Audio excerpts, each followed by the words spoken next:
और बड़ी खबर आपको बता दें, ट्रैवल एग्रीगेटर रैपिडो को बड़ा झटका लगा है। कंपनी को दो पहिया बाइक टैक्सी एग्रीगेटर लाइसेंस देने से महाराष्ट्र सरकार के इनकार के खिलाफ उनकी अपील पर सुप्रीम कोर्ट ने उन्हें राहत देने से इनकार कर दिया है। सीजेआई चंद्रचूड़ की अगुवाई वाली बेंच ने कहा कि 2019 में मोटर वाहन अधिनियम में किए गए संशोधनों से ये स्पष्ट है कि एग्रीगेटर वैध लाइसेंस के बिना काम नहीं कर सकते हैं।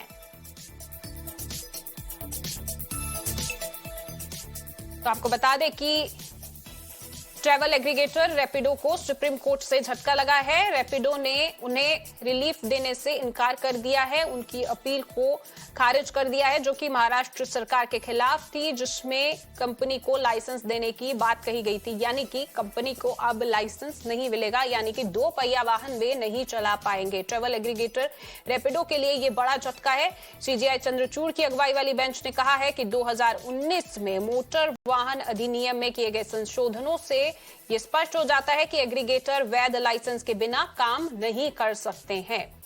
तो रैपिडो के लिए यह बड़ा झटका। कंपनी को दो पहिया बाइक टैक्सी एग्रीगेटर लाइसेंस देने से महाराष्ट्र सरकार ने इनकार कर दिया था, जिसके खिलाफ कंपनी ने कोर्ट का रुख किया था और अब सुप्रीम कोर्ट से भी कोई राहत नहीं मिल रही है। सुप्रीम कोर्ट ने भी इनकार कर दिया है राहत देने से। और सीजेआई चंद्रचूड़ की अगुवाई वाली बेंच ने कहा है कि मोटर व्हीकल अधिनियम 2019 में जो था उसके तहत संशोधनों से स्पष्ट है कि एग्रीगेटर वैध लाइसेंस के बिना काम नहीं कर सकते। मेरे साथ मेरे सहयोगी हरीश इस वक्त जुड़ चुके हैं फोन लाइन पर। हरीश, तो रैपिडो के लिए बड़ा झटका है क्योंकि कोर्ट पहुंचे थे ताकि उनको राहत मिले, लेकिन वो राहत नहीं मिल रही है, यानी कि अब वे अपने दो पहिया वाहन बाइक्स नहीं चला पाएंगे। Yes, it's a big setback for Rapido. Supreme Court has refused relief in the appeal filed by Rapido against Maharashtra government's refusal to grant two-wheeler bike taxi aggregator license to the company. The bench led by Chief Justice Chandrachud has said that amendments made to the Motor Vehicles Act of 2019 makes it clear that aggregators cannot operate without a valid license. Supreme Court has asked the Rapido to approach High Court after state said that it's considering a new scheme for bike taxi aggregators. Supreme Court asked state to take a decision by March 31 on pooling private vehicles by aggregators. Remember, this is what the court said in its operative portion. Marginal note to Section 93 was substituted by the amending statute prior to which it was titled Agent of Canvasser of Services.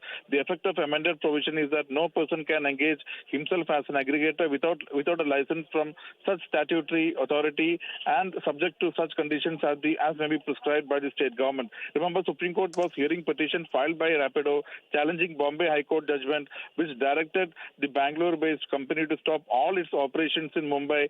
This order was issued after Rapido was discovered to be operating in the state without a license. So its lawyer, Mukul Rohtgi, representing the Rapido, told Supreme Court that it is a matter involving thousands of employees, but the Supreme Court was very, very categorical. It upheld the High Court order and said that rules have to be followed.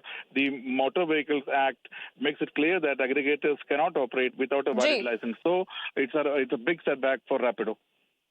जी बिल्कुल, supreme court ने कहा है कि बिना licence के, वैध licence के वे bike taxi नहीं चला सकते। बहुत बहुत शुक्रिया आपका इस तमाम जानकारी के लिए।